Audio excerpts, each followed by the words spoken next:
स्वतंत्रता दिवस के अवसर पर लाल किले की प्राचीर से प्रधानमंत्री नरेंद्र मोदी ने एक बार फिर कहा कि भ्रष्टाचार, परिवारवाद और तुष्टीकरण जैसी कुरीतियां देश को खोखला कर रही हैं।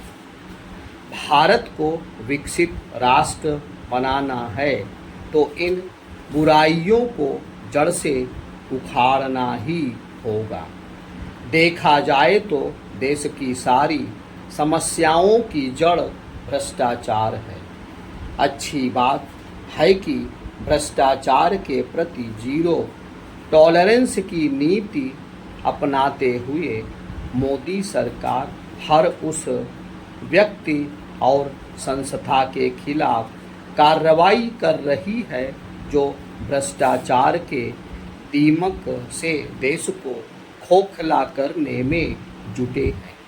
मोदी सरकार भ्रष्टाचार मुक्त भारत बनाने के लिए न सिर्फ भ्रष्ट राजनेताओं पर शिकंजा कस रही है बल्कि अन्य रिश्वतखोर अधिकारियों के खिलाफ भी लगातार कार्रवाई कर रही है।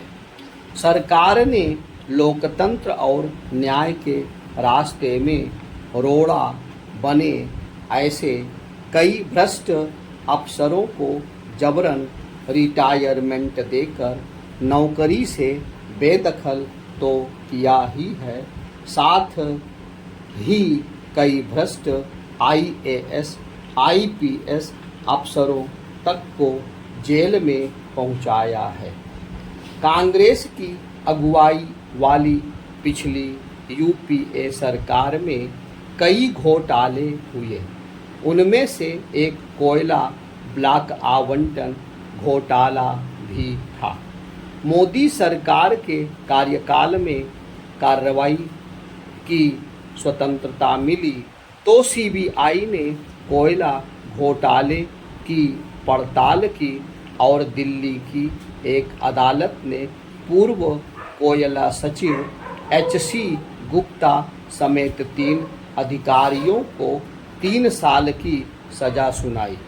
अदालत ने जिन 2 अन्य अधिकारियों को सजा सुनाई उनमें कोयला मंत्रालय के तत्कालीन संयुक्त सचिव केएस क्रोफा और तत्कालीन निदेशक केसी सामरिया शामिल हैं।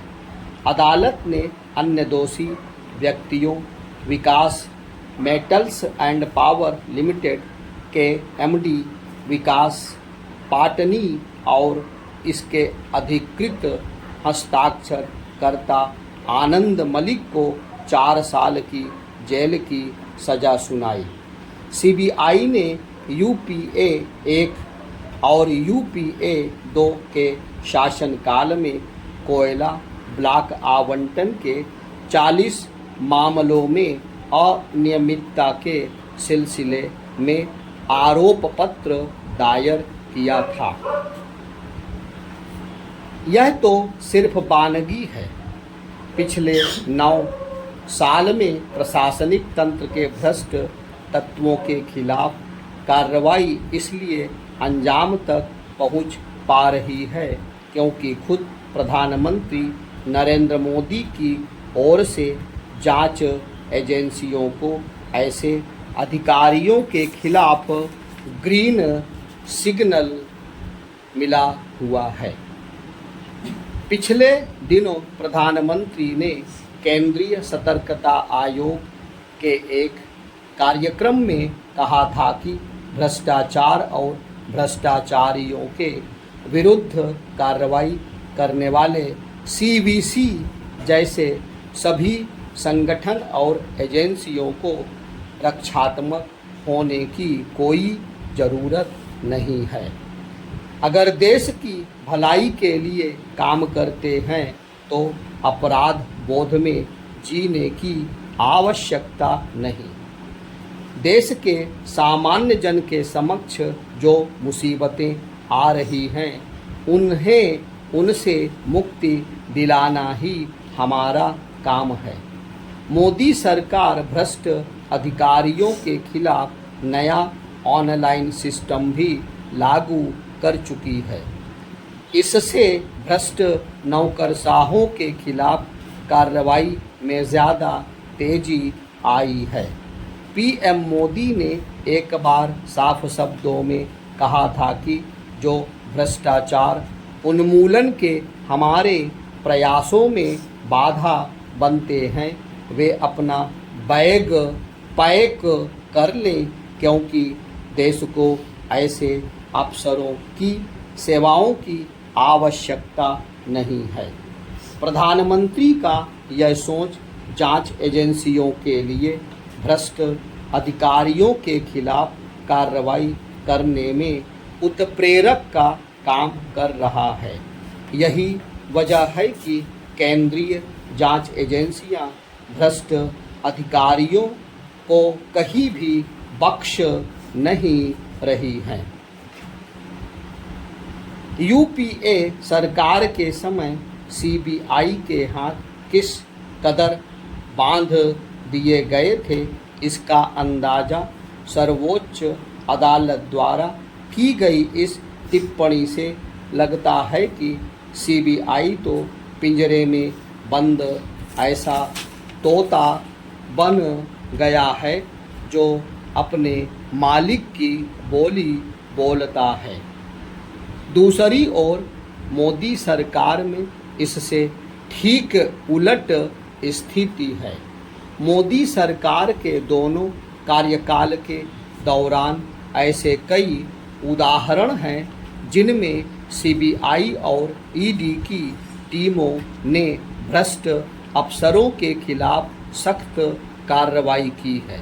पहले कार्यकाल की बात करें तो फरवरी 2017 में छत्तीसगढ़ सरकार के वरिष्ठ आईएएस अधिकारी बीएल अग्रवाल को सीबीआई ने अनुचित लाभ लेने के आरोप में गिरफ्तार किया। पिछले साल अगस्त में ईडी की टीम ने कोयला तस्करी मामले में बंगाल के 8 वरिष्ठ पुलिस अधिकारियों को दिल्ली तलब किया। इस साल मई में अवैध कोयला खनन के मामले में सीबीआई ने सीआईएसएफ के इंस्पेक्टर रैंक के एक अधिकारी और ईस्टर्न कोलफील्ड्स लिमिटेड के एक पूर्व निदेशक तकनीकी को गिरफ्तार किया। ईडी की टीम ने पिछले माह ही छत्तीसगढ़ की आईएएस अधिकारी रानू साहू को मनी लॉन्ड्रिंग मामले में गिरफ्तार किया है। इस मामले में गिरफ्तार होने वाली रानू साहू राज्य की दूसरी आईएएस अधिकारी हैं। पीएम मोदी के विज़न पर चलते हुए केंद्र सरकार भ्रष्टाचार मुक्त भारत की मुहिम के तहत नेताओं, नौकरशाहों और दलालों को भ्रष्ट तिकड़ी को जेल पहुंचाने में निरंतर जुटी है। पूर्व सरकारों के दौरान बने और मजबूत हुए भ्रष्टाचारियों के इको सिस्टम अब धराशायी हो रहे हैं। विडंबना यही है कि भ्रष्ट नेता और उनका इकोसिस्टम हमेशा यह दुष्प्रचार करने में लगे रहते हैं कि सरकार राजनीतिक लाभ के लिए ईडी और सीबीआई का इस्तेमाल कर रही है, जबकि वास्तविकता यह है कि इन एजेंसियों के निशाने पर सिर्फ भ्रष्टाचार करने वाले हैं। केंद्रीय जांच एजेंसियों का मकसद भ्रष्टाचार के उस दीमक को खत्म करना है जिसका उल्लेख पीएम मोदी ने लाल किले से अपने संबोधन में किया है।